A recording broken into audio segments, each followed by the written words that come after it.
Isang sigaw. Iyon ang pumunit sa katahimikan ng gabi. Hindi sigaw ng bata na nagising sa masamang panaginip. Iba ito.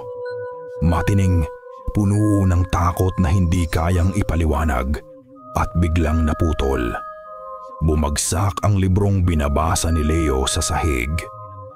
Sa isang iglap, ang pagod mula sa maghapong pag-aaral ng medisina ay napalitan ng adrenaline. Kasabay ng pagtakbo niya palabas ng kuwarto ay ang pagbukas din ng pinto sa kabilang silid. Si Lola Elpidia, ang kanyang lola, nakatayo roon na may hawak na rosaryo. Ang mukay, bakas ang dekada ng mga gabing pinuyatan at mga dasal na hindi pa nasasambit.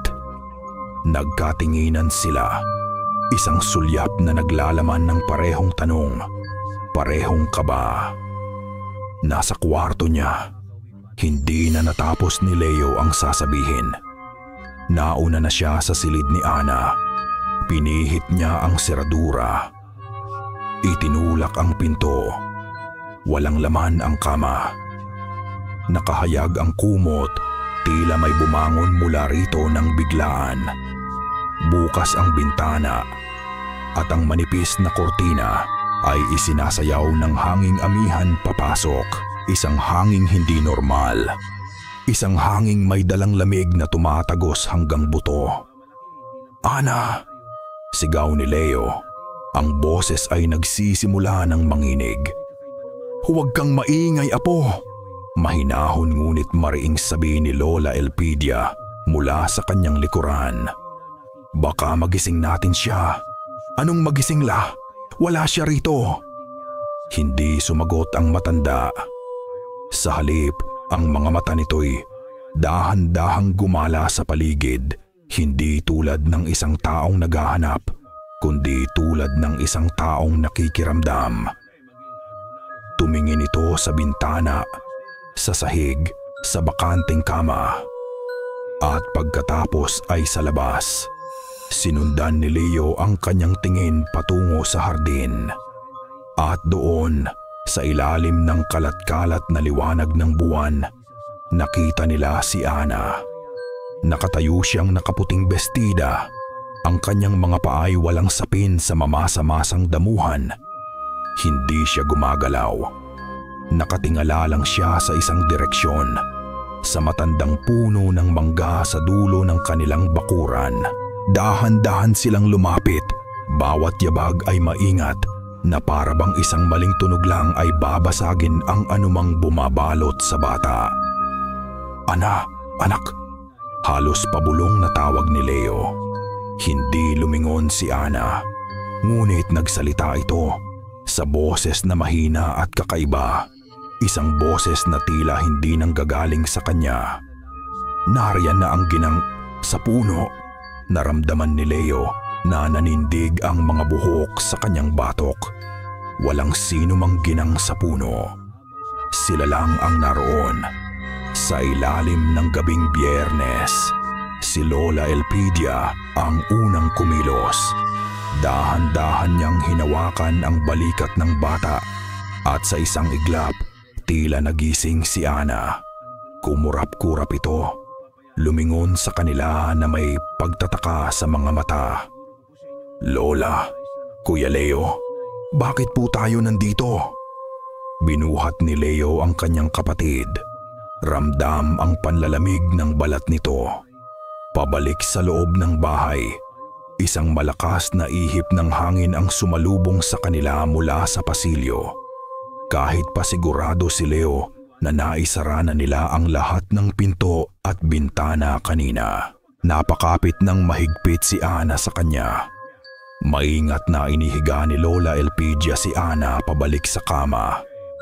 Habang kinukumutan niya ito, marahan niyang hinaplos ang buhok ng bata at nagsimulang humimig ng isang lumang uyay, isang kantang pampatulog na kinakanta pa sa kanya ng kanyang ina noong unang panahon.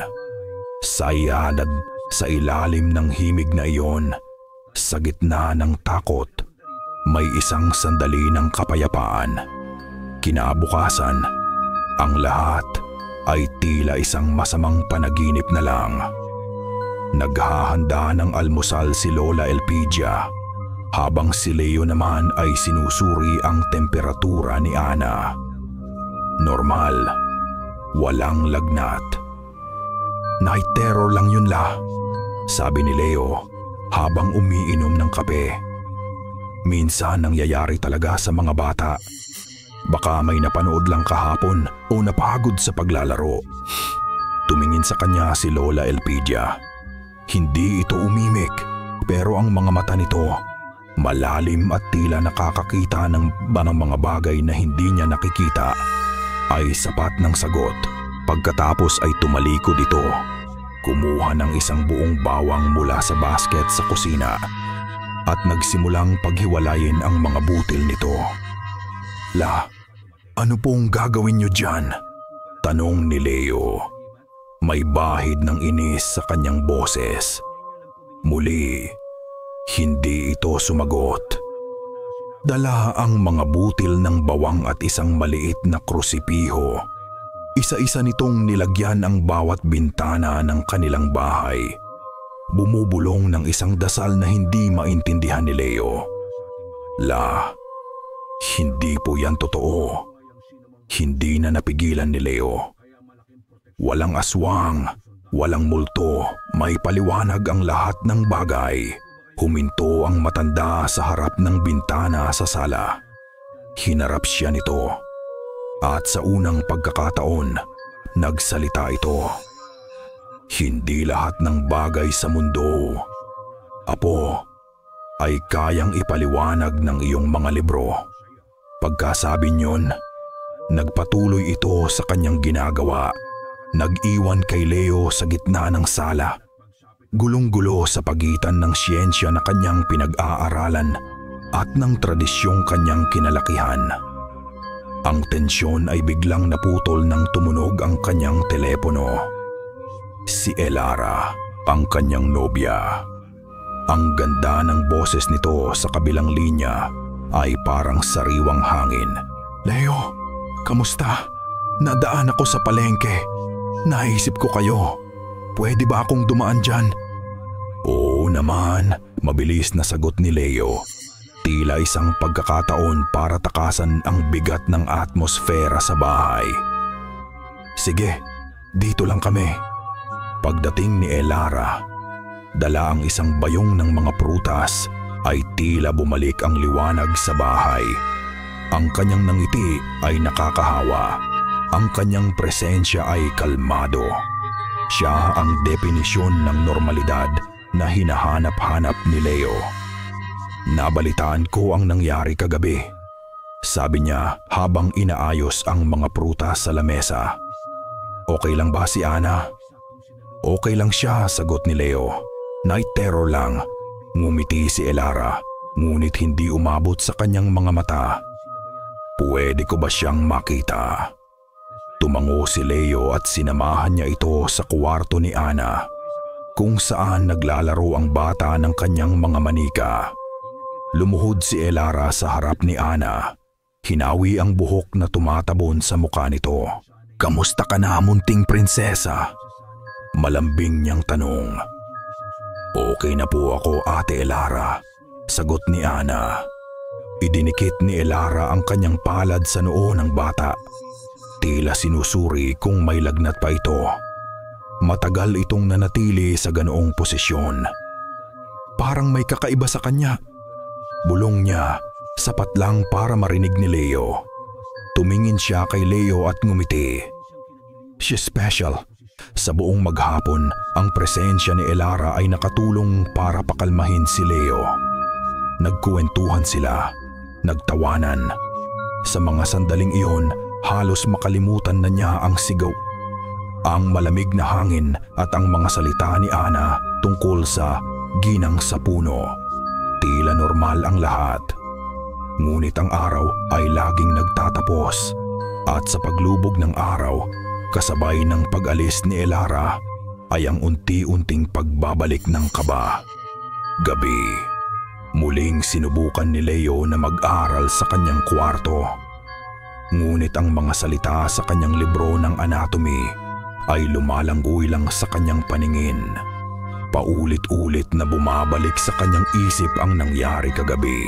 Ang bukas na bintana, ang lamig, ang tinig ni Ana. Napabuntong hininga siya at isinara ang libro. Pinatay niya ang ilaw at humiga. Kailangan niyang matulog.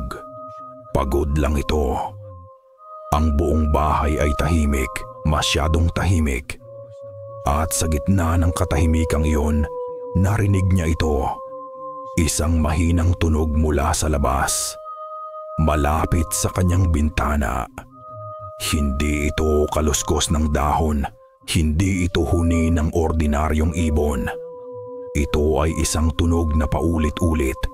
Chidipio, ito'y mahina ngunit malinaw. Parang may pumipitik na dila o isang insektong nagkikiskisan ng pakpak. Tik-tik, huminto ito. Pinakinggan ni Leo ang katahimikan. Baka guni-guni lang niya. Tik-tik, tik-tik, nandoon na naman. Mas malapit ngayon, tila gumagapang sa pader. O baka nasa bubong na. Napaupo si Leo sa kanyang kama. Ang puso'y biglang kumakabog ng mabilis. Dahan-dahan siyang tumingin sa kanyang bintana kung saan ang anino ng puno ng mangga ay gumuguhit sa manipis na kortina. Biglang huminto ang tunog. Isang nakabibinging katahimikan ang pumalit. Ngunit ang tunog, naiwan iyon sa kanyang isipan. Isang katanungan na ayaw siyang patulugin. Kinabukasan, ang sinag ng araw ay tila isang desperadong pagtatangka ng mundo na sabihing normal ang lahat. Ngunit ang tunog ng tiktik ay nanatili sa isipan ni Leo. Isang dayuhang himig sa koro ng kanyang mga alalahanin. "Leo, apo!"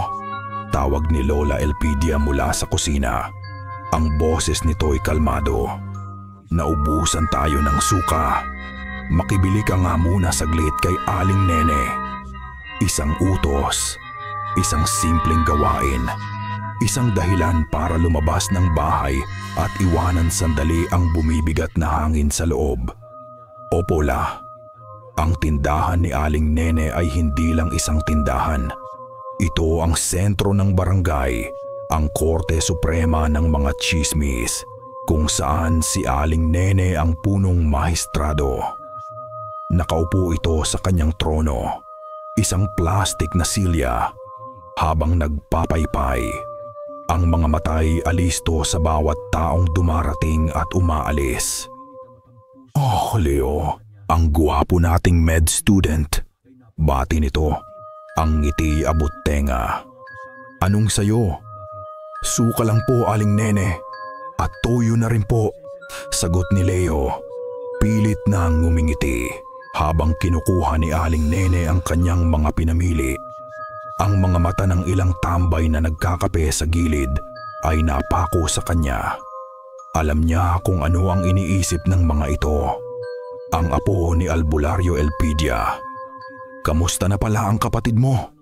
tanong ni Aling Nene. Ang boses ay ibinaba na tila may ibinubulong na sikreto. "Narinig ko, medyo nilagnat daw kagabi." "Okay na po siya. Night terror lang po." Mabilis na sagot ni Leo. Isang kasinungalingang paulit-ulit niyang sinasabi sa pag-asang magiging totoo. Tumango-tango si Aling Nene. Ngunit ang mga mata ay nangungusap. "Ah, ganun ba? Baka nausog lang. Alam mo na ang mga bata. Lapitin sa mga hindi natin nakikita." Itinuon nito ang tingin sa kalsada. "Nakita ko nga pala si Elara na dumalaw kahapon. Naku, kay swerte mo sa batang yon. Maganda na, mabait pa, pihira." "Salamat po."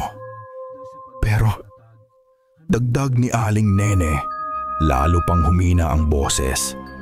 "Ang pamilya niya, medyo mailap ano. Itong si Mang Cardo, ang ama, halos hindi mo makitang lumabas ng bahay. At ang bahay nila, sa likod mismo ng malaking puno ng balete. Alam mo ba, sabi ng mga matatanda, may nagbabantay daw doon. Naramdaman ni Leo ang pamilyar na inis. Ito na naman ang mga kwentong bayan. Kwento lang po yan, Aling Nene. Abay, ewan ko lang, iho, sabi nito. Basta ang alam ko, walang nagtatagal na kapitbahay dyan sa tabi nila. Sa gitna ng kanilang pag-uusap, isang kakaibang amoy ang biglang lumaganap sa hangin. Matamis, ngunit may halong lungkot. Amoy ng bulaklak ng kalachuchi. Lumingalinga si Leo, ngunit walang puno ng kalachuchi sa paligid.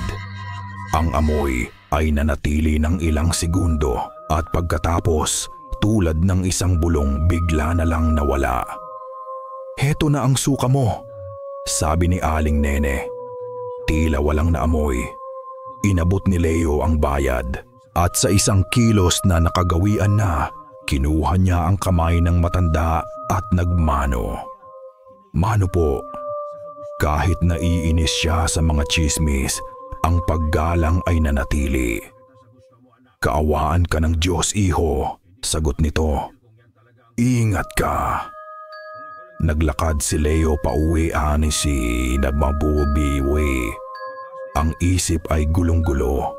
Mga kuwento, mga pamahiin, isang kakaibang amoy. Sinubukan niyang baliwalain ang lahat. Si Aling Nene at ang kanyang walang katapusang mga haka-haka. Pagdating niya sa kanilang bakuran, nakita niya si Ana. Tahimik itong naglalaro sa lupa, sa ilalim ng puno ng mangga kung saan nila ito natagpuan noong gabing iyon. Gumaan ang loob ni Leo. Mukhang normal na nga ang lahat. Ana, anong ginagawa mo? Tanong niya habang lumalapit. Hindi sumagot ang bata. Masyado itong tutok sa kanyang ginagawa. Gamit ang isang maliit na patpat, may iginuguhit ito sa lupa. Nang makalapit si Leo, halos mabitawan niya ang kanyang pinamili. Hindi ito bahay. Hindi ito bulaklak. Ang iginuguhit ni Ana ay isang simbolo, isang komplikadong spiral, at sa gitna ng spiral, may isang mata. Biglang nanlamig ang buong katawan ni Leo. Mas malamig pa kaysa sa hanging pumasok sa kanilang bahay kagabi. Ang simbolo, pamilyar ito. Saan niya ito nakita? At pagkatapos, isang alaala ang sumampal sa kanya. Isang beses, sa isang pagdiriwang sa barangay, aksidenteng nahawi ang manggas ng damit ni Mang Cardo, ang ama ni Elara. Sa isang saglit, nakita ni Leo ang tattoo sa pulso nito bago ito mabilis na itinago. Isang spiral na may mata sa gitna. Nakatitig si Leo sa guhit sa lupa, pagkatapos ay sa inosenteng mukha ng kanyang kapatid. Ang mga kwento ni Aling Nene, ang pagiging mailap ng pamilya, ang balete, biglang nagkabuhol-buhol sa kanyang isipan. Ang imahe ng simbolo ay tila sinunog sa kanyang retina. Isang babala na hindi na niya maaaring baliwalain pa. 7 araw, isang linggo na ang nakalipas mula nang iguhit ni Ana ang simbolo, at sa loob ng 7 araw na iyon, ang kalusugan ng bata ay unti-unting bumagsak, tila isang kandilang nauubusan ng mitya. Hindi na ito simpleng lagnat. Ito ay isang pag-aapoy na hindi kayang pawiin ng paracetamol, isang panlalamig na hindi kayang painitin ng makapal na kumot. Sinubukan ni Leo ang lahat.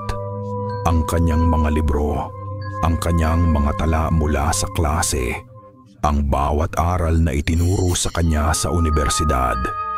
Lahat ay naging walang silbi sa harap ng sakit na ito. Ang bawat pagkabigo ay isang sampal sa kanyang paniniwala, isang lamat sa pader ng kanyang luhayka. Sa gabi, hindi na makatulog ng mahimbing si Ana. Palagi itong binabangungot. Gumigising na sumisigaw o umiiyak. Ngunit kinabukasan ay wala itong naaalala. Isang gabi, sa gitna ng kanyang sariling pagod at pagkabigo, naupo si Leo sa tabi ng kama ni Ana. Kinuha niya ang paboritong libro ng kapatid. Isang libro na puno ng mga diwata at makukulay na larawan. Sa ilalim ng liwanag ng munting lampara, nagsimula siyang magbasa. Ang kanyang boses ay pilit na pinapakalma. Isang desperadong pagtatangka na ibalik ang normalidad sa kanilang mundong unti-unti nang nagiging baluktot. At ang prinsesa ay namuhay ng maligaya. Tinapos niya ang kuwento. Ngunit si Ana, na may malamig na pawis sa noo, ay hindi natutulog. Nakatitig lang ito sa kisame, ang mga matay blanko. Kinalaunan, sa sobrang pagod, nakaidlip si Leo sa silyang kinauupuan niya. Nagising siya sa isang tunog. Hindi malakas, ngunit sapat na para gisingin ang kanyang natutulog na kamalayan. Isang boses, ang boses ni Ana. Ngunit hindi ito ang boses ng kapatid niya. Ang boses na naririnig niya ngayon ay malalim, magaspang at matanda, parang galing sa ilalim ng lupa. Nagsasalita ito sa isang lengguwaheng hindi niya maintindihan. Mga salitang tila binabali ang kanyang dila, mga tunog na walang lugar sa modernong panahon.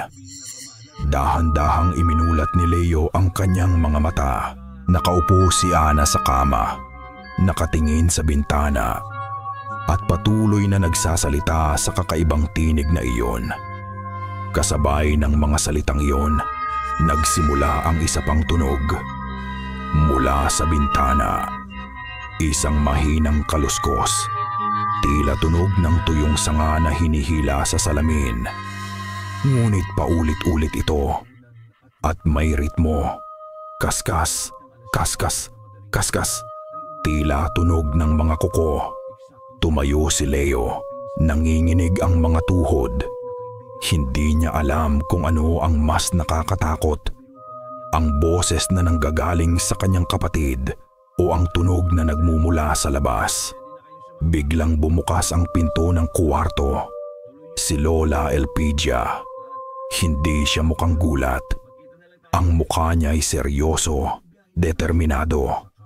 May dala siyang palanggana na may tubig, isang puting kandila at isang piraso ng tawas. Nanginginig na, sabi ni Leo. Sumenyas lang ang matanda na manahimik siya. Inilapag nito ang mga gamit sa isang maliit na mesa.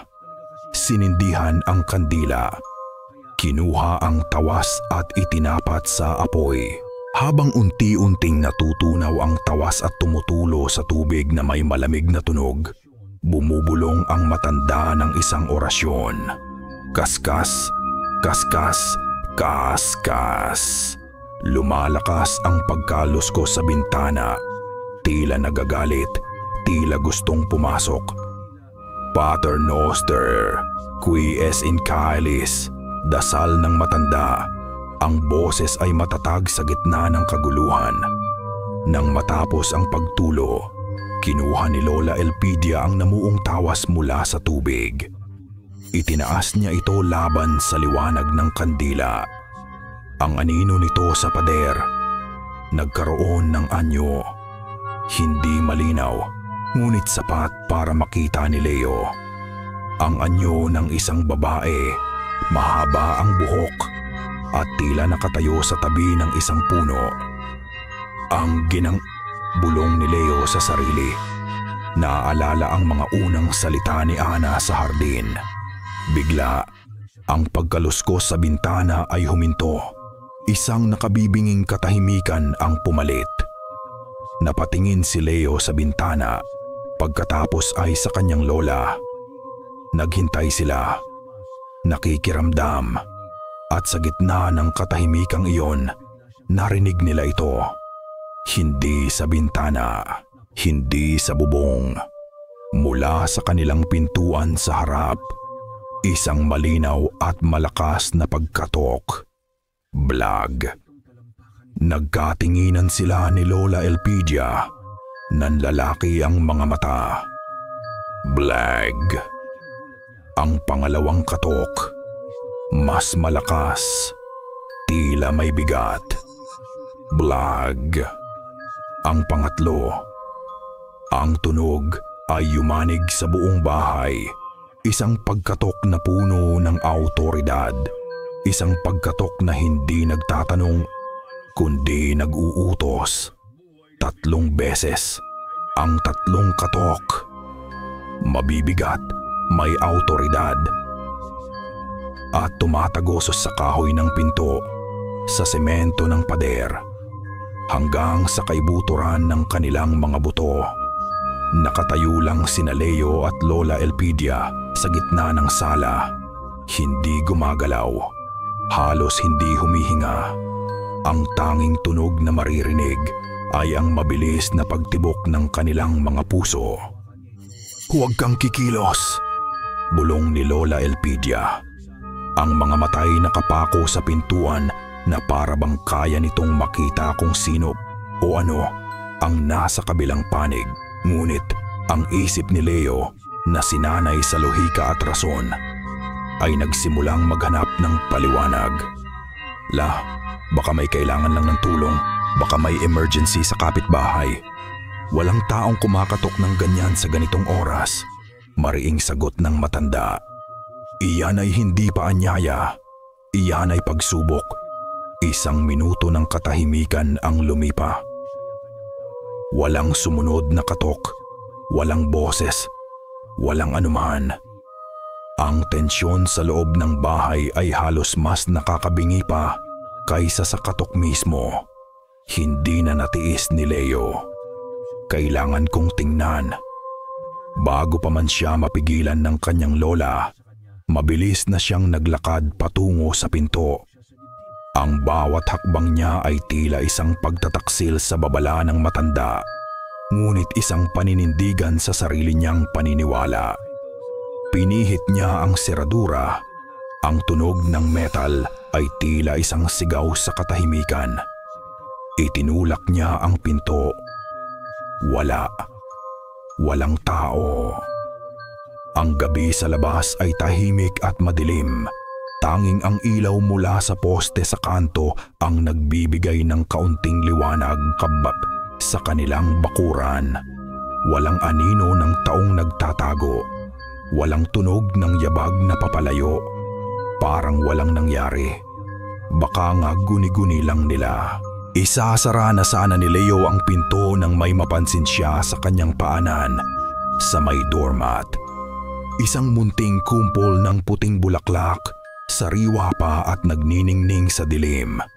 Sampagwita. Dinampot niya ito. Ang bango nito ay pamilyar at nakakakalma. Ngunit sa oras na iyon, sa sitwasyong iyon, ang bango ay tila may dalang panlalamig. "Ano yan?" tanong ni Lola Elpidia mula sa kanyang likuran. Ipinakita ni Leo ang mga bulaklak. "Sampagwita lang la. Baka may batang nag-iwan lang." Isang malakas na sampal sa kanyang kamay ang nagpatalsik sa mga bulaklak. Mabilis na kinuha ni Lola Elpidia ang walis tingting at iwinaksi ang mga ito palayo sa kanilang pintuan na para bang iyon ay isang ahas na makamandag. "Huwag na huwag mong dadamputin ang anumang iniiwan sa ating pintuan sa gabi," galit na sabi ng matanda. "Iyan ay isang paanyaya, isang handog para makapasok sila." "Ano bala?" Sumabog na si Leo. "Bulaklak lang yun. Puro na lang kayo pamahiin. Si Ana may sakit. Kailangan niya ng doktor. Hindi ng bawang at dasal. Kailangan niya ng siyensya. Hindi ng mga kuwentong aswang." At sa pagbitaw niya sa mga salitang iyon, kislap. Namatay ang lahat ng ilaw. Isang bigla ang blackout. Ang buong bahay ay nilamon ng kadiliman. Ang tanging liwanag na pumapasok ay ang malamlam na sinag ng buwan mula sa bintana. Kasabay ng pagkawala ng ilaw ay ang biglaang pagbagsak ng temperatura. Isang nakakapanindig balahibong lamig ang kumalat sa sala. Napakalamig na kitang-kita ni Leo ang singaw mula sa sarili niyang hininga. La, tawag niya. Ang boses ay nanginginig na. Walang sumasagot. Sinubukan ng kanyang mga mata na masanay sa dilim ang mga anino ng kanilang mga muebles ay tila nagkakaroon ng sariling buhay.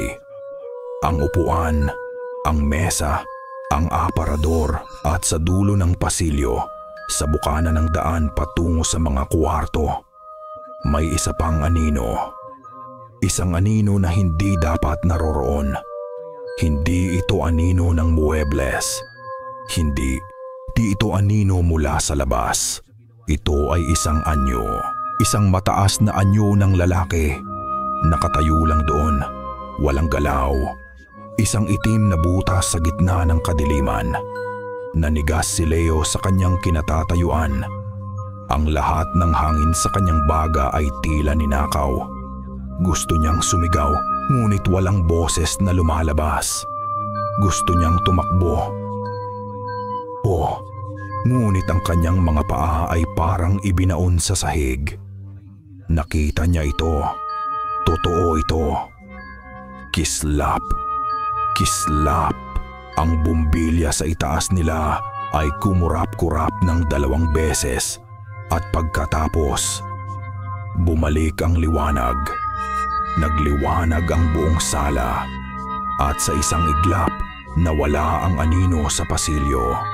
Tila hindi ito kailanman umiral, ngunit ang lamig nanatili ito at ang imahe ng anyo na iyon nakatatak na sa kanyang isipan.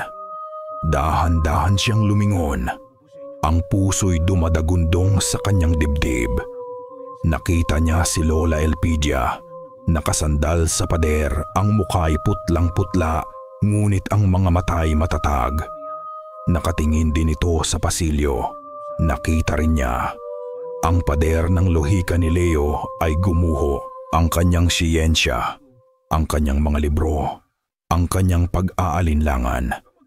Lahat ay dinurog ng aninong iyon. Nanginginig. Dahan-dahan siyang lumapit sa kanyang lola. Ang lakas ng loob na ipinakita niya kanina ay naglaho na, napalitan ng isang dalisay at walang halong takot. Tumingala siya sa matanda. Ang kanyang mga matay puno ng pagsusumamo, ng pagsuko. Sa unang pagkakataon, hindi bilang isang estudyante ng medisina, kundi bilang isang apong nangangailangan ng tulong, nagtanong siya. Lola, ang kanyang boses ay basag. Ano po ang nangyayari? Hindi nagsalita si Lola Elpidia. Sahib pa sa halip, itinaas nito ang kanyang nanginginig na kamay at itinuro ang isang lumang baul na nakatago sa ilalim ng kanilang maliit na altar sa isang sulok ng sala. Isang baul na kahoy na halos hindi na niya napapansin sa buong buhay niya. Nasa loob niyan, sabi ng matanda. Ang boses ay pagod, ngunit puno ng kahulugan. Nasa loob niyan ang mga sagot na kailangan mo at ang pamana mo. Ang lumang baul sa buong buhay ni Leo. Ang baul na iyon ay isa lamang muebles. Isang piraso ng madilim na kahoy na laging nasa ilalim ng altar. Nag-iipon ng alikabok at mga sapot ng gagamba. Ngayon, sa ilalim ng nanginginig na liwanag ng bumbilya, ang baul ay tila may sariling tibok, isang presensyang puno ng mga lihim na naghihintay mabuksan. Lumuhod si Leo sa harap nito. Ang takip ay mabigat at may kalumaan. Ang kandado nito ay matagal nang sira, tinalo na ng kalawang. Sa isang malalim na hininga para palakasin ang loob, Itinaas niya ang takip. Isang amoy ang sumalubong sa kanya. Amoy ng mga lumang papel, ng natuyong mga dahon, ng panahong matagal nang lumipas. Sa loob, maingat na nakasalansan ang mga kakaibang bagay. Mga bungkos ng pinatuyong halamang gamot na tinali ng abaka, mga botelya ng langis na may iba't ibang kulay, mga rosaryong gawa sa kahoy at buto. At sa ilalim ng lahat, ang pinakamahalaga, isang libro. Hindi ito ordinaryong libro. Ang pabalat nito ay yari sa isang maitim at magaspang na balat ng hayop na hindi niya makilala. Walang pamagat. Walang may akda. Tanging isang simbolo na sinunog sa gitna. Ang parehong spiral na may mata na iginuhit ni Ana. Dahan-dahan itong inilabas ni Leo. Mabigat ito. Mas mabigat kaysa sa itsura nito. Pagbukas niya, ang mga pahina ay kulay kape na sa kalumaan at ang mga salita ay nakasulat kamay sa isang paraan ng pagsulat na sinauna. Gamit ang malalalim na Tagalog na bihira nang marinig ngayon. Ang libro ng orasyon. Sabi ni Lola Elpidia na ngayon ay nakaupo sa isang silya sa tabi niya. Dala ang isang baso ng mainit na tubig. Iyan ang mana ng ating mga ninuno. Ang kaalaman at sandata ng isang lahi ng mga albularyo. Magkasama sila sa ilalim ng liwanag ng lampara sa gitna ng sala. Sinimulan nilang basahin ang mga nakasulat. Si Lola Elpidia ang nagsilbing gabay. Ipinapaliwanag ang mga salitang hindi na pamilyar kay Leo. Binibigyang buhay ang mga teksto na daang taon nang natutulog. Ang libro ay naglalaman ng mga orasyon para sa pagtataboy ng masasamang espiritu, mga ritual para sa paggagmot, at mga deskripsyon ng iba't ibang uri ng nilalang ng kadiliman. At doon, sa isang kabanata na ang mga pahina ay mas kupas kaysa sa iba, na parabang ito ang pinakamadalas basahin, natagpuan nila ang hinahanap. Ang pamagat ng kabanata, ang lahi ng tiktik, ang mga nakatali sa puno. Nanginginig ang mga kamay ni Leo habang binabasa nila ang mga salita. Inilalarawan nito ang isang lahi ng aswang na iba sa karaniwan. Hindi sila mga manananggal na humihiwalay ang katawan o mga sigbin na sumisipsip ng dugo. Sila ay mga nilalang na nakatali sa isang sinaunang kasunduan sa isang makapangyarihang espiritu na naninirahan sa isang puno ng balete. Ang espiritong ito ang nagbibigay sa kanila ng mahabang buhay at kakaibang lakas. Ngunit may kapalit. Isang kapalit na kailangan nilang bayaran tuwing 40 taon. Ang pag-aalay ng isang purong kaluluwa. Hindi nila pinapatay ang biktima. Basa ni Leo ng malakas. Ang kanyang boses ay garalgal. Unti-unti nilang inaangkin ang kaluluwa nito. Isang proseso na. Huminto siya. Ang mga sumunod na salita ay tila sumasakal sa kanya. Isang proseso na tumatagal ng eksaktong 40 araw at 40 gabi. Napatingin si Leo sa kalendaryo na nakasabit sa pader. Nagbilang siya sa kanyang isipan. Ang unang gabi na sumigaw si Ana. Ang araw pagkatapos ay dinalaw sila ni Elara. Hanggang ngayon, Lola, sabi niya, ang kanyang boses ay halos isang pabulong na lang. 15 araw na ngayon, isang malamig na katotohanan ang bumalot sa kanilang dalawa. Hindi lang sila nakikipaglaban sa isang hindi kilalang sakit. Nakikipaglaban sila sa oras. Mayroon silang deadline. 25 araw na lang ang natitira bago tuluyang makuha ang kaluluwa ni Ana. Habang pinoproseso ni Leo ang katotohanang iyon, isang pamilyar na tunog ang nagsimulang marinig mula sa labas. Tik-tik, tik-tik, Ngunit ngayon, iba na ang dating nito. Hindi na ito isang misteryosong tunog lang. Ngayon, alam na niya kung ano ito. Ito ang tunog ng kanilang kaaway. Ito ang tunog ng kanilang orasan. At ang tunog, mas malapit na. Hindi na ito nasa kabilang kalsada o sa dulo ng kanilang bakuran. Ang tunog ay tila nang gagaling sa itaas mismo nila. Sa kanilang bubong. Tik-tik, tik-tik, tik-tik. Parang may naglalakad doon. Paulit-ulit. Nagbabantay. Naghihintay. Nagkatinginan sila ni Lola Elpidia. Ang takot sa kanilang mga mata ay pinalitan ng isang bagong damdamin. Ang bigat ng isang kailangang gawin. Kinuha ni Leo ang libro at ibinalik sa huling pahina ng kabanata tungkol sa aswang. May napansin siyang isang pangungusap na isinulat gamit ang ibang tinta. Tila isang paalala na idinagdag ng kung sinong ninuno nila matagal na. Isang babala.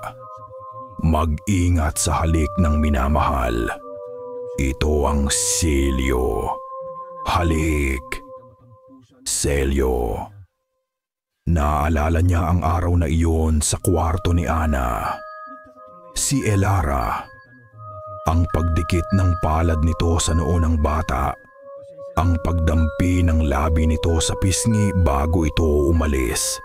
Isang halik na inakala niyang tanda ng pag-aalala ay isa palang paglalagay ng selyo. 5 araw pa ang lumipas. Ika-20 araw. Ang bahay ay naging isang kuta. Iyang bawat bintana ay may bawang. Ang bawat sulok ay may dasal. Si Ana ay laging nasa loob, malayo sa mga bintana, habang si Leo at Lola Elpidia ay puyat at pagod sa pag-aaral ng libro at sa pagbabantay. Kulang tayo ng dahon ng pako at purong langis ng niyog, sabi ni Lola Elpidia isang hapon. Ang boses ay pagod. Ang mga nasa libro, mas mabisa kung kukunin sa kabilang bayan, malapit sa simbahan ng Staan Clara. Walang pag-aalinlangan sa boses ni Leo. Ako na po ang bibilila. Ang dating pagtanggi ay napalitan na ng isang mabigat na pagtanggap sa tungkulin. Gabi na nang makaalis si Leo. Ang huling biyahe ng jeepney. Ang pagsakay sa jeepney sa gabi ay may sariling uri ng mahika. Ang ingay ng makina, ang dilaw na ilaw sa loob, ang kabandadita kuli ubabwa ang iba't ibang mukha ng mga pasahero, mga estudyanteng pagod, mga trabahador na pauwi. Lahat ay parte ng isang ritual ng pagtatapos ng araw. Ngunit para kay Leo, ang normalidad na ito ay isang manipis na tabing na lamang. Umupo siya sa dulo, katabi ng bintana. Sa tapat niya, isang matandang lalaki na maputi na ang buhok ang nakatingin sa kanya. Ngumiti ito, nagpapakita ng iilang natitirang ngipin. De la Cruz ka, hindi ba? Apo ni Elpidia? Tanong ng matanda. Tumango si Leo. Opo. Kilala ko ang lola mo. Matapang na babae yan, sabi ng matanda. Malaki ang utang na loob ng bayang ito sa kanya. Tumingin ito sa labas, sa madilim na kalsada. Dito na ako lumaki. Marami na akong nakita. Mga bagay na hindi kayang ipaliwanag. Hindi umimik si Leo. Nakikinig lang siya. Katulad ng pamilyang iyan, sabi ng matanda. Itinuturo ang isang direksyon sa unahan. Ang mga nakatira malapit sa malaking balete. Ang pamilya ni Cardo. Alam mo ba, iho, bata pa ako, mukha ng ganyan si Cardo. At ang ama niya bago siya, parang hindi tumatanda. Sabi nila may kasunduan daw. Isang malamig na kuryente ang gumapang sa gulugod ni Leo. Pamilyang hindi tumatanda. Sakto, dumaan ang jeep sa tapat ng isang pamilyar na bahay. Ang bahay ni na Elara. Mas malaki ito kaysa sa karaniwan at sa likod nito, kahit sa dilim, nakatindig ang isang dambuhalang puno ng balete. Ang mga sanga nito'y parang mga itim na kamay na kumakaway sa langit. At kasabay ng pagdaan nila, narinig ito ni Leo. Ang tunog. Tik-tik, tik-tik, tik-tik. Ngunit ngayon, hindi na ito mahina.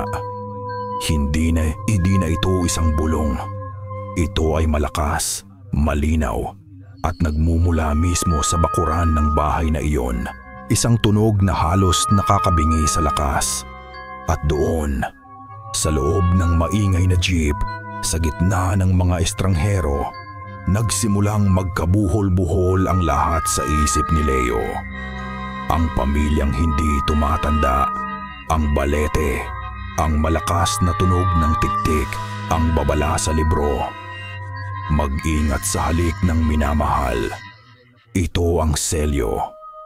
Ang alaala ng halik ni Elara sa noo ni Ana noong unang araw.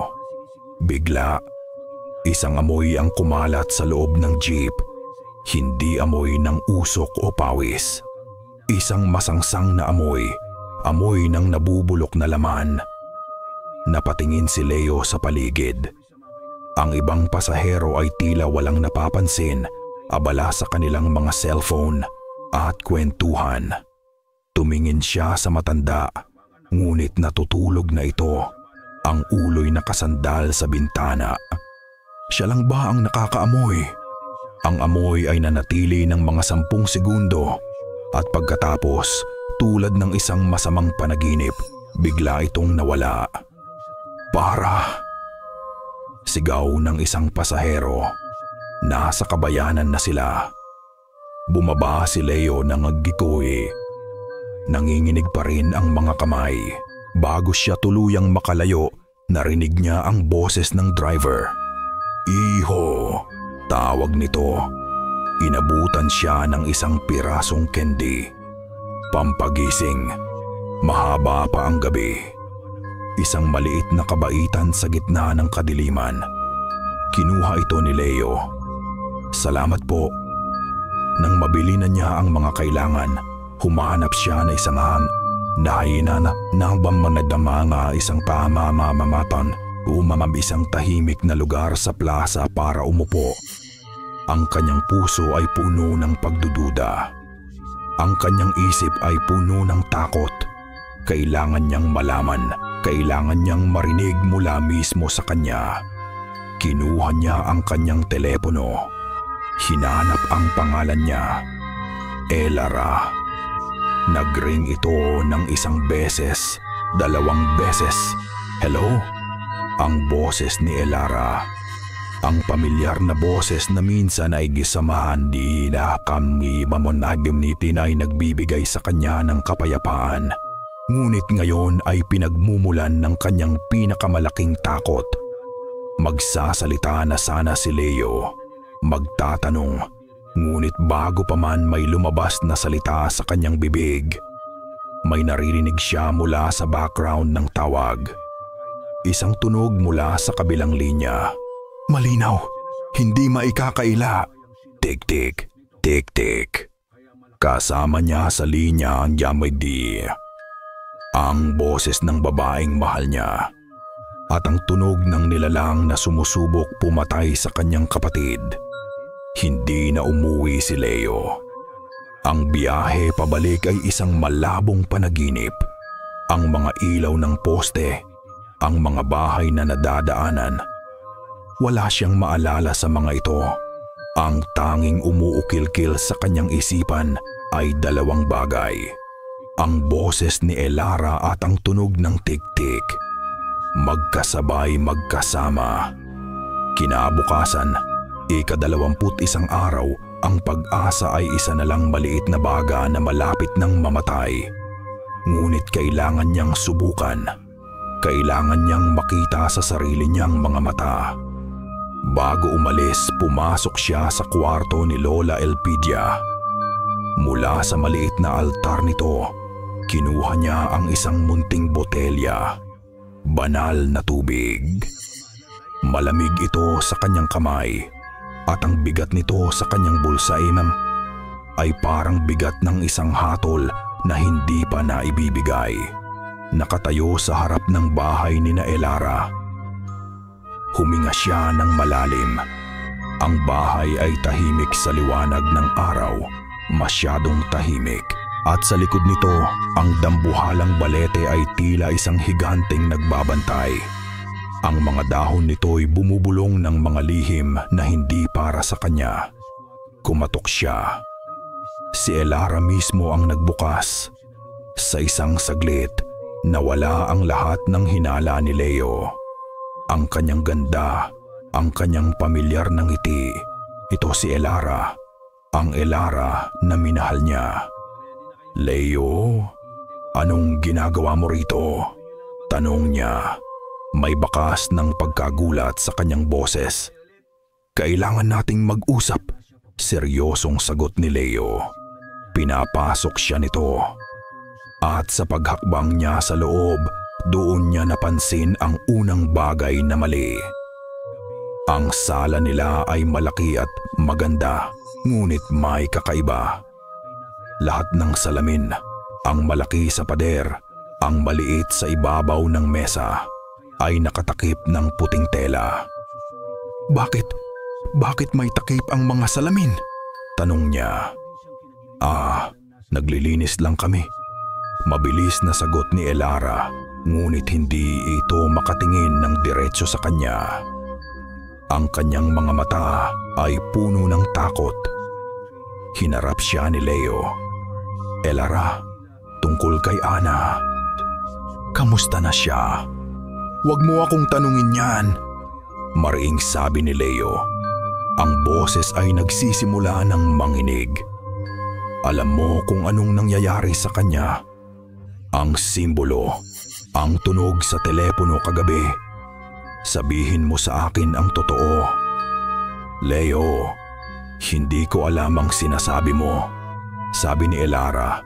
Umiiling ang mga luha ay nagsisimulang mamuo sa kanyang mga mata. "Natatakot ako para sa'yo." Lumapit si Leo. Sa gitna ng kanyang galit at pagdududa, may isang huling hibla ng pag-asa. Hinawakan niya ang kamay ni Elara. Ang init nito, ang lambot ng balat nito, ito ang kamay na hawak niya sa kanilang mga pamamasyal. Ang kamay na nagpupunas ng kanyang mga luha. Ito ang init ng taong minahal niya. "Elara, please," pagmamakaawa niya, "sabihin mong mali ako." Doon na bumagsak ang mga luha ni Elara. "Hindi ko kaya." Sa kanyang pag-iyak, bahagya siyang napaatras. Ang kanyang siko ay tumama sa maliit na mesa sa kanilang pagitan. Ang botelya ng banal na tubig na maingat na inilabas ni Leo mula sa kanyang bulsa at ipinatong doon kanina ay tumagilid. Ang takip ay hindi nakasara ng mahigpit. Tumapon ang laman nito. Hindi sinasadya. Isang aksidente, isang tadhana, isang patak ng banal na tubig ang tumalsik sa kamay ni Elara. Ang parehong kamay na hawak ni Leo kanina lang. Ang reaksyon ay mabilis at hindi maikakaila. Isang maikling, masakit na sigaw ang kumawala sa bibig ni Elara at ang kanyang balat kung saan tumama ang tubig. Umusok ito, isang manipis na puting usok na may kasamang tunog ng pag-init, parang malamig na tubig na pumatak sa nagbabagang bakal. Ang amoy ng nasusunog na balat ay biglang kumalat sa hangin. Napaatras si Leo. Ang kanyang mga mata ay nanlalaki sa takot at sa sakit na kanyang nakikita. Hindi siya makahinga. Ang init ng kamay na hawak niya kanina ay isang kasinungalingan. Ang babaeng mahal niya, totoo ito. Lahat ng ito ay totoo. Nakatitig lang sila sa isa't isa sa gitna ng nakabibinging katahimikan. Sa gitna ng katotohanang sumisira sa kanilang dalawa. Ang laro ay tapos na. Tapos na ang laro, Leo. Isang boses ang bumasag sa katahimikan. Malamig, mapang-utos. Hindi ito galing kay Elara. Mula sa isang madilim na silid sa dulo ng sala, isang anyo ang lumabas. Si Mang Cardo. Ang kanyang mga mata ay walang emosyon. Tila 2 piraso ng maitim na salamin. Nakatingin ito ng diretso kay Leo. Sumama ka na sa amin. Sabi nito, ang boses ay walang bahid ng pag-aalinlangan. O panoorin mong maging isa sa amin ang kapatid mo. Ang ultimatum ni Mang Cardo ay nakabitin sa hangin. Mas mabigat at mas malamig kaysa sa anino sa pasilyo. Ngunit bago pa man makasagot si Leo, bago pa man lamunin ng takot ang kanyang buong pagkatao, kumilos si Elara. Hindi! Sigaw niya, humaharang sa pagitan ni Leo at ng kanyang ama. Tay, huwag! Tumingin siya kay Leo. Ang mga matay puno ng luha at desperasyon. Tumakbo ka na, Leo! Umalis ka na! Hindi na nag-isip si Leo. Ang instinct na mabuhay ang nagtulak sa kanya. Tumalikod siya at tumakbo palabas ng bahay na iyon. Palayo sa usok, palayo sa ultimatum, palayo sa nawasak niyang puso. Habang tumatakbo siya, naririnig niya ang sigaw ni Elara sa likuran. Isang sigaw na pinipigilan, na para bang may tumatakip sa kanyang bibig. Maghapon siyang nagpalaboy-laboy. Ang isip ay blanko. Ang sakit ng katotohanan ay mas matindi pa kaysa sa takot. Umuwi siya ng dapit hapon, isang talunang sundalo na bumabalik mula sa isang digmaang hindi niya alam kung paano lalabanan. Naabutan niya si Lola Elpidia na nag-aayos ng altar. Hindi na siya nagtanong. Nakita niya sa mga mata ni Leo ang lahat. Kinagabihan, 22 araw, habang nakaupo si Leo sa beranda, lumapit sa kanya ang isang batang kapitbahay. Kuya Leo, may nagpapabigay po, sabi ng bata. Iniabot ang isang maliit at nakatuping papel. Galing po kay Ate Elara. Nanginginig ang mga kamay ni Leo habang binubuksan ang sulat. Ang sulat kamay ni Elara. Pamilyar ngunit ang mga salita sa lumang tulay. Sa ilog, hihintayin kita sa hating gabi. Mag-isa ka lang, kailangan mong malaman ang lahat. Isang patibong, malamang. Ngunit sa puntong iyon, wala nang masasama pa sa nangyari. At may isang bahagi sa kanya, isang tanga at desperadong bahagi na gustong maniwala. Hating gabi. Ang lumang tulay na kahoy ay tila isang kalansay sa ilalim ng liwanag ng buwan. Ang tanging maririnig ay ang mahinang agos ng ilog sa ibaba, isang tunog na tila bumubulong ng mga pangalan ng mga taong matagal nang lumipas. Nandoon si Elara, nakatayo sa gitna ng tulay. Isang anino laban sa buwan. Akala ko hindi ka darating, sabi niya. Ang boses ay mahina. Bakit, Elara? Bakit? Tanong ni Leo. Ang sakit ay naroon pa rin. Dahil wala kaming pagpipilian, sagot niya. Ang mga luha ay muling dumadaloy. Ang pamilya namin, nakatali kami sa isang sumpa. At doon, sa ibabaw ng bumubulong na ilog, ikinuwento ni Elara ang lahat. Ang kanilang lahi ay hindi pinili ang kanilang kapalaran. Daan-daang taon na ang nakalipas. Isang ninuno nila ang nalinlang sa isang kasunduan sa nilalang na naninirahan sa Balete. Buhay na walang hanggan kapalit ng pagiging tagapag-alaga at tagapag-alay nito. Hindi sila masama. Sila ay mga bihag, mga alipin ng puno. Ang pagkuha ng kaluluwa ay hindi para sa kanilang sariling lakas, kundi para ipakain sa nilalang, para mapanatili ang kasunduan at ang kanilang miserableng pag-iral. Ang tatay ko, sabi ni Elara nanginginig. Nakikita mo ba siyang masaya? Siya ang pinakanahirapan sa aming lahat. Bawat 40 taon, kailangan niyang pumili ng isasakripisyo para lang mabuhay ang aming pamilya. At si Ana, bakit si Ana? Dahil kailangan ay isang purong kaluluwa, sagot ni Elara. Pero Leo, maniwala ka sa akin, sinadya ko ang lahat. Tumingin si Leo sa kanya, naguguluhan.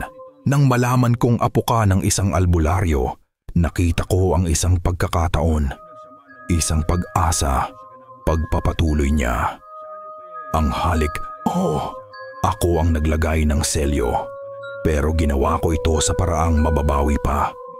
Hindi ko ito inilagay sa kanyang puso, kundi sa kanyang isipan lang. Isang selyong mahina. Anong ibig mong sabihin? Isang albularyo lang na may wagas na puso at matibay na pananampalataya ang makakasira sa sumpa ng balete. Hindi lang para kay Ana, kundi para sa aming lahat, sabi ni Elara, ang kanyang mga matay nakikiusap. Ang pag-ibig ko sa iyo, totoo yun, Leo. Pero ito rin ay isang pagsubok, sinusubukan kitang palakasin. Hinihintay kong yakapin mo ang iyong tunay na pagkatao, ang iyong pamana. Ang buong relasyon nila, isang desperadong sugal, isang bihag na sinusubukang lumikha ng sarili niyang tagapagligtas. Ang galit sa puso ni Leo ay unti-unting napalitan ng isang mas malalim at mas komplikadong damdamin. Awa, pag-unawa. Inilahad ni Elara ang kanyang kamay. Sa palad niya, may isang maliit na piraso ng tuyo at maitim na kahoy. Isang piraso ng balete, sabi niya. Kinuha ko ito mula sa puso ng puno. Ito ang koneksyon mo sa kanya. Sa tamang orasyon, ito ang magpapahintulot sa iyong makapasok sa kanyang panaginip, sa mundo sa pagitan ng buhay at kamatayan, kung nasaanan ang kaluluwa ni Ana. Kinuha ni Leo ang kahoy. Magaspang ito at tila may sariling lamig. Pero mag-ingat ka, babala ni Elara. Ang boses ay puno ng takot. Ang mundo sa loob ay totoo. Kung mamatay ka doon, mamatay ka rin dito. 30 araw, 10 araw na lang. Ang bahay ng mga De La Cruz ay hindi na isang ordinaryong tahanan. Ito ay naging isang santuaryo, isang silid-dasalan, isang kuta. Ang hangin sa loob ay mabigat sa amoy ng natutunaw na kandila at sinusunog na insenso. Isang sagradong amoy na panlaban sa nabubulok na amoy ng kasamaan sa labas. Ang mga araw ay lumipas sa isang paulit-ulit na ritual. Sa umaga, mag-aaral si Leo ng libro. Sa hapon, ihahanda nila ang mga kailangan. Sa gabi, magbabantay sila. Sa ibabaw ng kanilang hapagkainan na ngayon ay nagsisilbing mesa ng paghahanda. Nakalatag ang kanilang mga sandata. Hindi ito mga espada o baril. Ito ay mga bagay na may kapangyarihan na galing sa lupa at sa pananampalataya. Isang palangganang puno ng asin.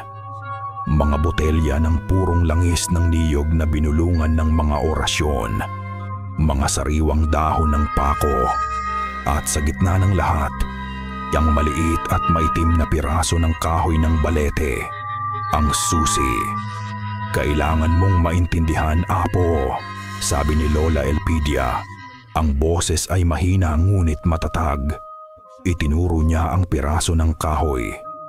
Sa gabi ng kabilugan ng buwan, sa ika-40 gabi, gagamitin mo yan para makapasok ka sa panaginip niya. Ngunit hindi ito panaginip lang. Ito ang kanilang mundo, ang kaharian ng puno. Tumingin siya sa mga mata ni Leo at nakita nito ang bigat ng karanasan. Ang laban ay magaganap sa 2 lugar, dito at doon. Ako ang magbabantay dito, pagpapatuloy ng matanda. Bantay sa katawan mo at sa katawan ni Ana. Gagamitin ko ang lahat ng aking nalalaman para gumawa ng isang bilog ng proteksyon na hindi nila kayang pasukin. Ngunit sa oras na umalis ang iyong kaluluwa, ang katawan mo ay magiging mahina at susubukan nilang pumasok. Susubukan ka nilang kunin. At ako naman, bulong ni Leo. Ang lalaban doon, tumango si Lola Elpidia. Ikaw ang susugod sa puso ng kadiliman para bawiin ang kaluluwa ni Ana. Isang sandali ng katahimikan ang namagitan sa kanila. At sa katahimikang iyon, nakita ni Leo ang isang bagay sa mga mata ng kanyang lola na bihira niyang makita. Pighati, Lola. Huminga ng malalim ang matanda. Minsan na akong sumuong sa laban na yan, Leo. Noong dalaga pa ako, mas malakas ako noon, mas mapusok. Tumingin ito sa malayo na para bang may tinitingnan sa nakaraan. Ang kapatid kong bunso, siya ang kinuha nila noon. Nanigas si Leo. Hindi niya alam na may kapatid pa ang kanyang lola. Ginawa ko ang ritual. Pumasok ako sa kanilang mundo. Ngunit, nabigo ako. Sabi ng matanda, isang patak ng luha ang gumuhit sa kanyang pisngi. Hindi ako naging sapat na malakas. At ang kapatid ko, hindi na siya kailanman nagising. Kinain ng puno ang kanyang kaluluwa. Ang bigat ng mga salitang iyon ay dumagan kay Leo. Ngayon, naiintindihan na niya.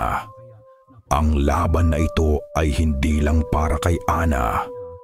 Ito ay para rin sa isang multo ng nakaraan. Isang pagkakamaling sinusubukan pa ring itama ng kanyang lola. Buo na ang loob ni Leo. Wala nang bakas ng pag-aalinlangan. Wala nang takot. Tanging isang matibay na determinasyon. Tinanggap niya ang kapalaran na ipinapasa sa kanya. Ituro niyo po sa akin ang lahat, La, sabi niya. Sa mga sumunod na araw, ipinasa ni Lola Elpidia ang lahat ng kanyang nalalaman.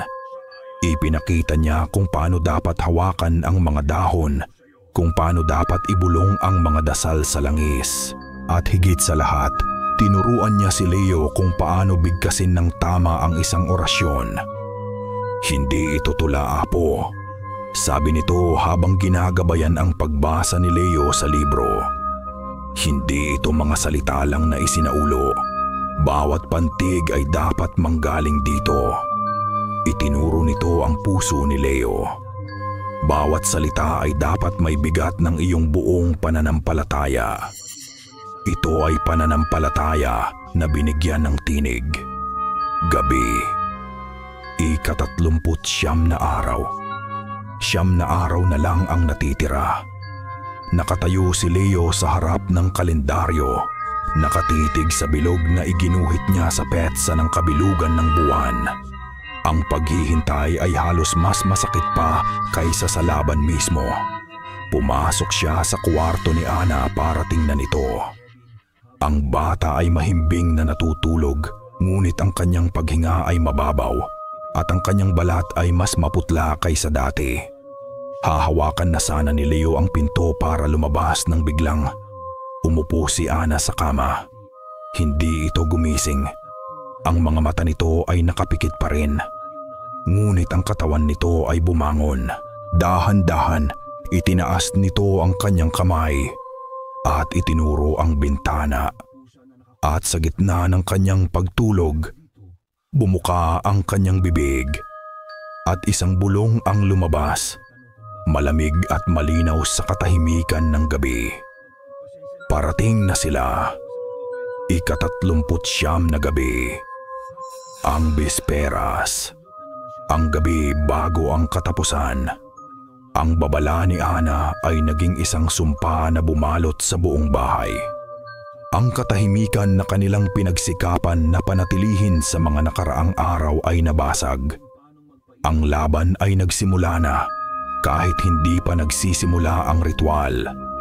Ang mga pangyayari ay hindi na banayad, hindi na atin, hindi na ito mga bulong o anino lang. Ito ay isang direktang pagsalakay. Nagsimula ito sa mga yabag. Malilinaw na yabag sa kanilang bubong na gawa sa yero, na para bang may isang buong pamilya na naglalakad-lakad doon, pabalik-balik, walang tigil. Kasabay nito, ang mga bintana ay nagsimulang kumalamapag, hindi dahil sa hangin, kundi tila may isang malakas na kamay na yumuyugyog sa mga ito mula sa labas. Paulit-ulit, sinusubok ang tibay ng kahoy at ng kanilang mga dasal. Sa kusina, ang mga gripo ay kusang bumubukas, nagbubuhos ng tubig na sa simula ay malinaw, ngunit unti-unting nagiging kulay kalawang, na may kasamang amoy ng putik at nabubulok na dahon. Ang mga ilaw ay kumukutitap na walang tigil, nagbabanta ng isang kadilimang mas malala pa kaysa sa simpleng blackout. Si Ana, sa kanyang silid, ay halos hindi na gumagalaw. Nakahiga lang ito, ang mga mata ay nakabukas ngunit blanko, nakatitig sa kisame. Ang kanyang balat ay malamig hawakan, parang porselana. Hindi na siya nagsasalita, hindi na siya kumakain. Tila ang katawan na lang niya ang naroon, habang ang kanyang kaluluwa ay nasa ibang lugar na, nakikipaglaban sa isang digmaang hindi nila nakikita. Si Leo at Lola Elpidia ay gumagalaw na parang mga anino sa sarili nilang bahay. Pagod at puyat, ngunit ang kanilang mga kilos ay mabilis at may layunin. Inulit nila ang ritual ng proteksyon. Nilagyan muli ng asin ang bawat sulok. Iwinisik muli ng banal na tubig ang bawat pintuan. Ang kanilang tahanan ay naging isang battlefield at sila ang mga huling sundalo. Sa gitna ng kaguluhan, dumating ang isang sandali ng katahimikan bago ang bagyo. Nahanap ni Leo ang kanyang lola na nakaupo sa harap ng altar, hawak ang rosaryo. Lumuhod siya sa tabi nito. At doon, habang sa labas ay patuloy ang pagyugyog at pagkalampag, nagsimula silang magdasal ng rosaryo ng magkasama. Ang kanilang mga boses, pinag-isa sa dasal, ay naging isang kalasag.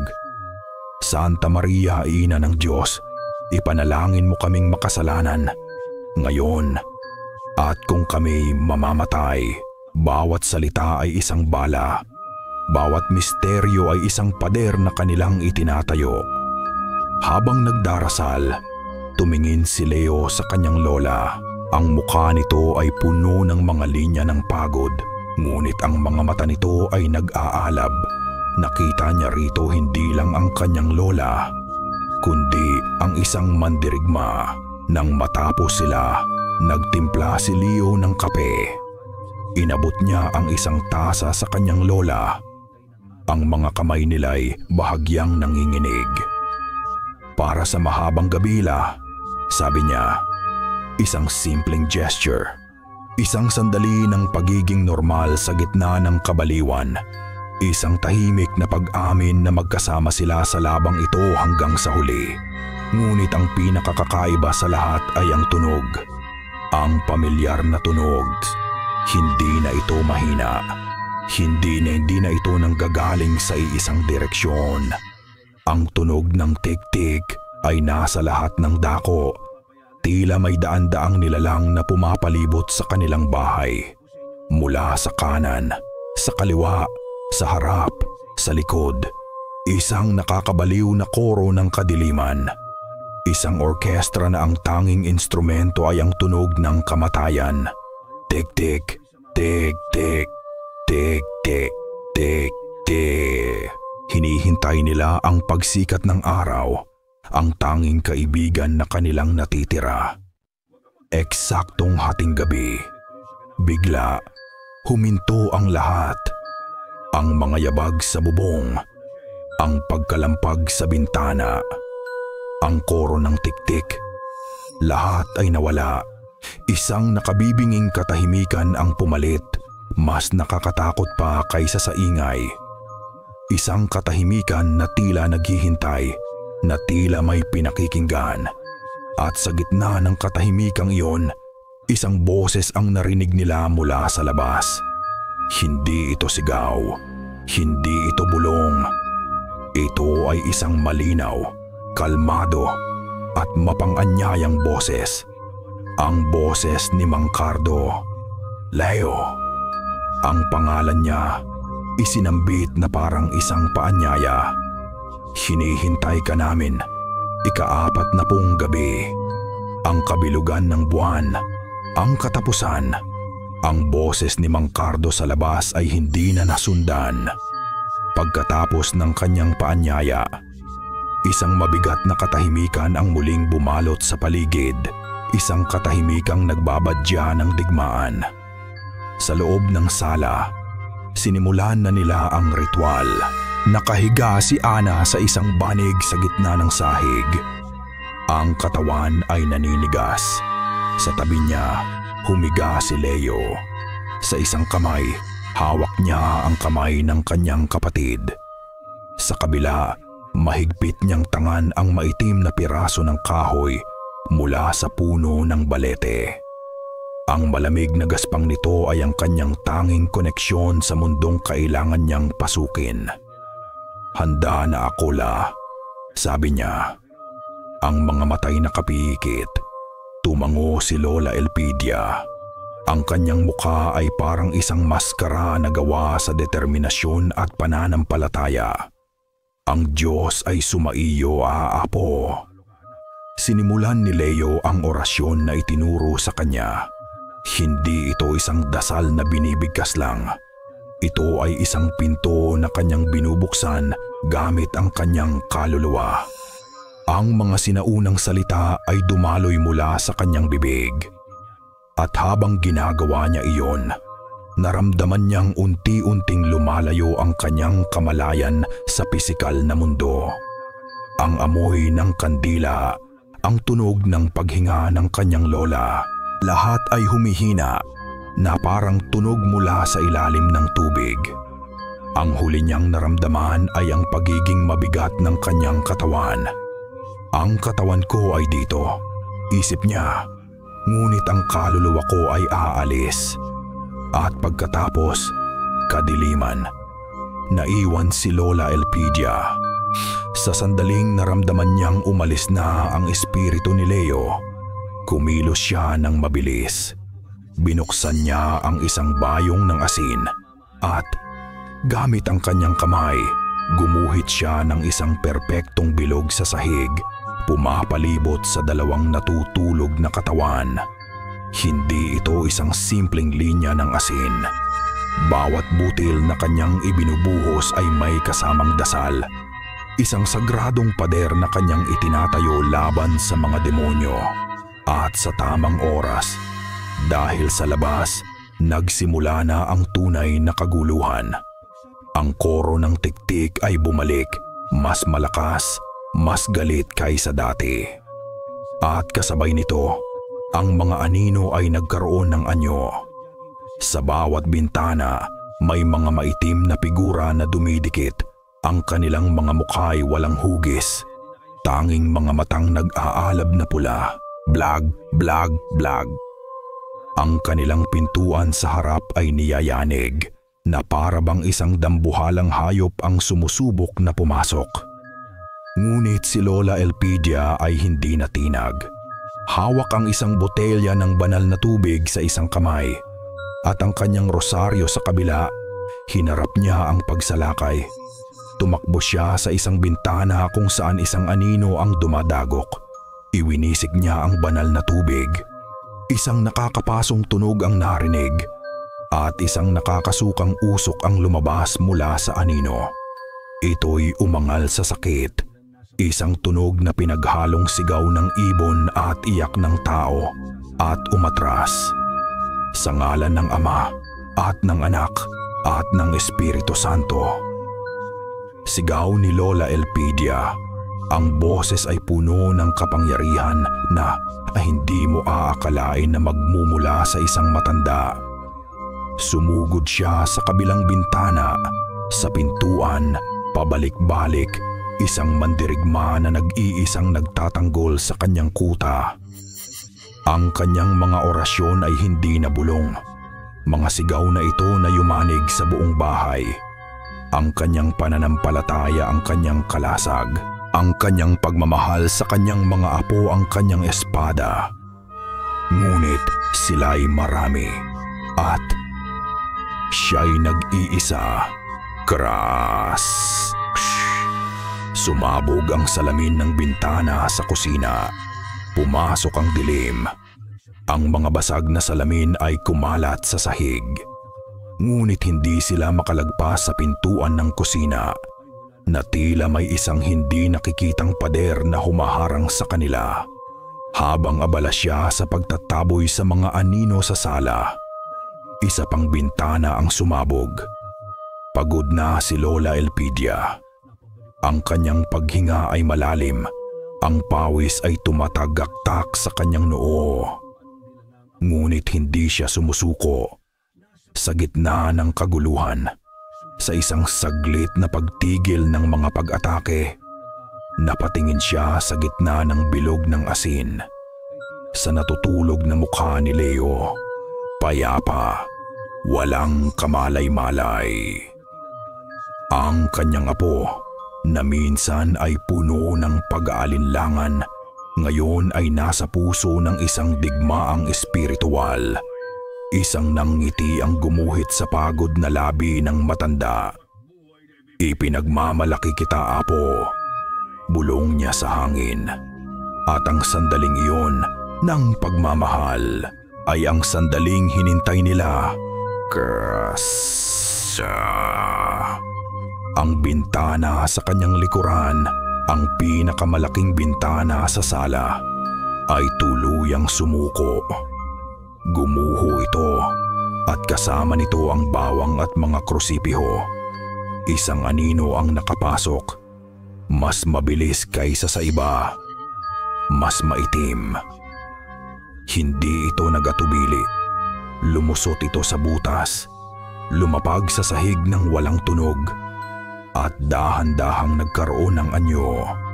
Ang anyo ni Mang Cardo. Nakatayo ito sa loob ng sala, sa labas ng bilog ng asin. Ang kanyang mga mata ay nakapako hindi kay Leo o kay Ana, kundi kay Lola Elpidia. Hinarap siya ng matanda. Ang dibdib ay humihingal. Ang rosaryo ay mahigpit na hawak sa kanyang kamay, na para bang ito ay isang punyal. Tiningnan siya ni Mang Cardo mula ulo hanggang paa. Walang bakas ng emosyon. At pagkatapos ay nagsalita ito. Ang boses ay malamig at puno ng pangungutya. Matanda ka na para dito. Ang kadiliman ay napalitan ng isang kulay abong liwanag. Nang imulat ni Leo ang kanyang mga mata, hindi na siya nasa sala. Wala na ang amoy ng kandila. Wala na ang mga pader ng kanilang bahay. Nakatayo siya sa gitna ng kanilang barangay. Ngunit ito ay isang baluktot at patay na bersyon nito. Ang langit ay walang kulay, isang blankong canvas ng abo. Ang mga bahay ay naroon, ngunit ang mga ito'y tila mga lumang lapida. Walang buhay at walang tunog. Ang buong lugar ay natatakpan ng mga itim na ugat na gumagapang mula sa iisang direksyon. Mula sa puso ng lahat, ang puno ng balete. Nakatindig ito sa gitna, mas malaki at mas nakakatakot kaysa sa tunay na mundo. Hindi ito puno. Isa itong itim na tore na gawa sa pinagsama-samang mga bangungot. Ang mga sanga nito'y kumakalat sa buong kalangitan at sa ilalim nito, ang hangin ay mabigat at puno ng amoy ng basang lupa at pagkabulok. At sa paanan ng puno, nakita niya ito, ang kaluluwa ni Ana. Nakatayo siyang walang galaw. Ang kanyang puting bestida ay kulay abo na rin. Nakatali siya sa puno gamit ang mga itim na ugat na pumupulupot sa kanyang mga braso at binti. Ang kanyang mukha ay blangko, ang kanyang mga mata ay nakapikit, at nagbabantay sa kanya ang ginang sa puno. Hindi ito isang babae na gawa sa laman. Ito ay isang anyo na hinabi mula sa mga anino ng puno at sa mga gumagalaw na sanga. Mayroon itong hugis ng isang babae, ngunit ang buhok nito ay mga gumagapang na baging at ang mga kamay nito ay matutulis na sanga. Walang mukha, tanging isang nakakakilabot na presensya na bumubulong sa pamamagitan ng kaluskos ng mga dahon. Biglang may lumitaw sa tabi ni Leo, isang anyo na bahagyang naaaninag. Si Mang Cardo.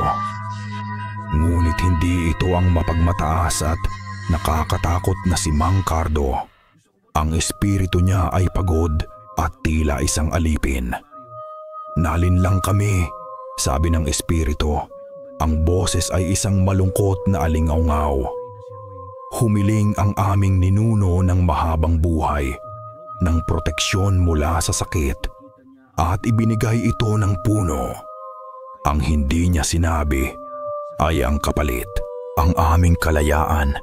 Kami ang naging pagkain niya." Ipinakita niya kay Leo ang mga pangitain, ang mga henerasyon ng kanyang pamilya, nabubuhay ng matagal, ngunit walang saya, walang pag-ibig, tanging ang obligasyong maghanap ng iaalay bawat 40 taon.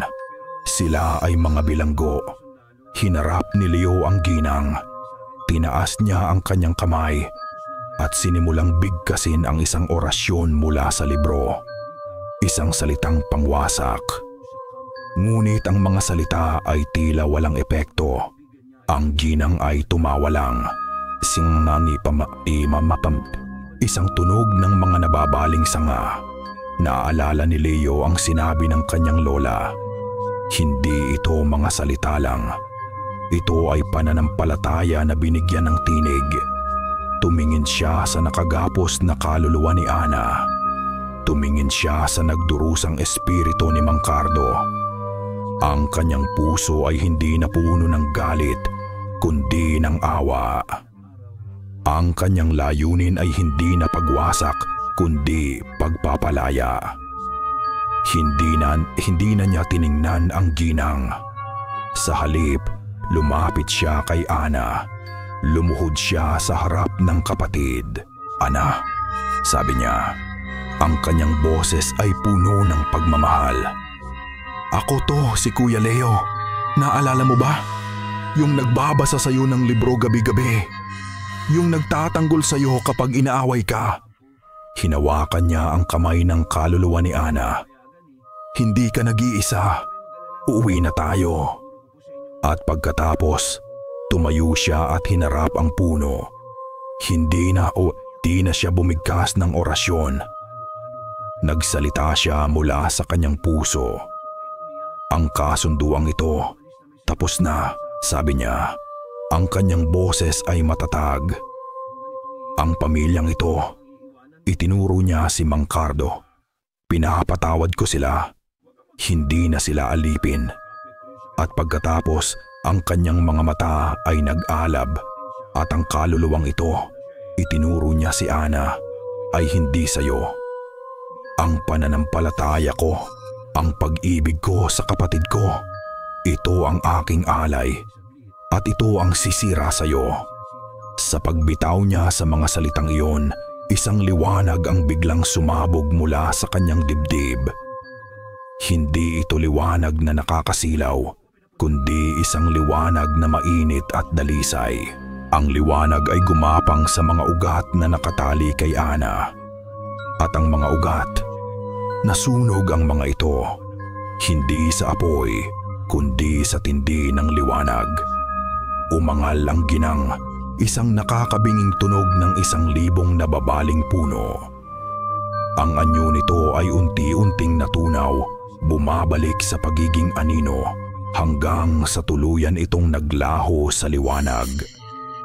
Ang kulay-abong mundo ay biglang naggom. Nagkaroon ng kulay. Bumagsak ang kaluluwa ni Ana sa mga braso ni Leo. Malaya na siya. Tumingin si Leo kay Mang Cardo. Ang espiritu nito ay nagliliwanag na rin. "Salamat," bulong nito. "Patawad." At pagkatapos, tulad ng usok, dahan-dahan itong naglaho, payapa. Hinawakan ni Leo ng mahigpit ang kamay ni Ana. Oras na para umuwi. At ang mundo ay naging puti. Nagising si Leo sa isang malakas na paghinga na para bang siya'y nalunod at ngayon lang nakaahon. Ang amoy ng sunog na kahoy at insenso ang sumalubong sa kanya. Nakahiga pa rin siya sa sahig ng kanilang sala. Ang sahig ay puno ng basag na salamin. Ang mga bintana ay wasak. Ang buong lugar ay tila dinaanan ng isang bagyo. Tumingin siya sa tabi niya. Si Ana. Huminga ito. Isang normal at malalim na paghinga. Ang kulay ay bumabalik na sa kanyang mga pisngi. Ang blangkong tingin sa kanyang mga mata ay nawala na. Napalitan ng isang payapang pagkakatulog. Tapos na, nagtagumpay sila. Isang ngiti ng tagumpay at ginhawa ang gumuhit sa labi ni Leo. Hinanap ng kanyang mga mata ang kanyang lola at nakita niya ito. Si Lola Elpidia. Nakaupo sa sahig sa gilid ng nasirang bilog ng asin. Nakasandal sa pader, ang kanyang buhok ay gusot. Ang kanyang damit ay may mga mantsa ng abo. Siya ay pagod na pagod, sobrang pagod. At sa gilid ng kanyang labi, may isang patak ng sariwang dugo. Isang buwan. Ganoon kabilis lumipas ang isang buwan. Ang mga basag na bintana ay napalitan na ng bago. Ang amoy ng sunog at insenso ay napalitan na ng amoy ng bagong saing na kanin at piniritong isda. Ang bahay ay muling naging isang tahanan. Sa damuhan sa bakuran, si Ana ay tumatakbo, humahabol sa mga paru-paro. Ang kanyang tawa ay kasing liwanag ng sikat ng araw. Malusog siya, masigla. At ang tanging bakas ng 40 gabing iyon ay isang paminsan-minsang pagtingin sa malaking puno ng mangga na para bang may isang bagay siyang naaalala ngunit hindi niya kayang pangalanan. Sa beranda, nakaupo si Lola Elpidia sa isang silyang tumba-tumba. Mas mahina siya ngayon.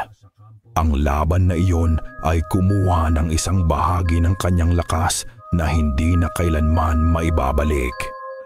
Ngunit sa kanyang mga mata, may isang kapayapaan na wala roon dati.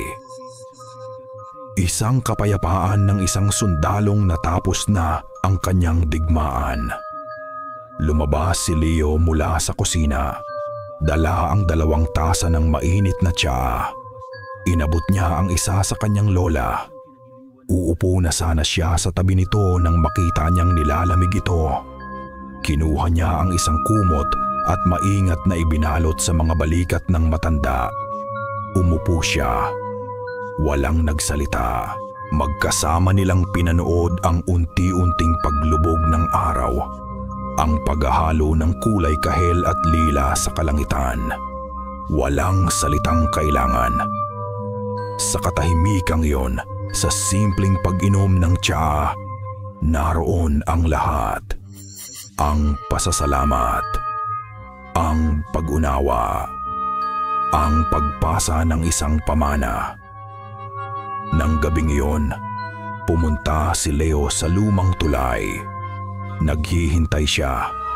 Alam niyang darating ito. At dumating nga siya sina Lara. Yang kanyang muka ay may bakas ng kalungkutan, ngunit wala na ang takot na laging nakakapit dito. "Aalis na kami," sabi niya. Ang boses ay mahina.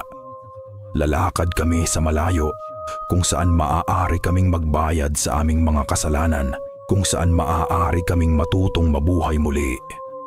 Tumango si Leo. "Mag-iingat ka." Iyon lang. Walang mga yakap, walang mga halik. Ang kanilang kwento ay isinulat sa sakit at isinara sa sakripisyo. Tumingin sila sa isa't isa sa huling pagkakataon. 2 taong nagmahalan sa maling panahon, sa maling mundo. Tumalikod si Elara at nagsimulang maglakad palayo. Isang anino na unti-unting nilalamon ng dilim, hanggang sa tuluyan na itong naglaho. Naiwan si Leo na mag-isa sa tulay, nakikinig sa agos ng ilog. Hindi na siya ang dating Leo na estudyante ng medisina na puno ng pag-aalinlangan. Ang apoy ng pananampalataya ng kanyang lola ay nasalin na sa kanya. Siya na ngayon ang tagapagbantay.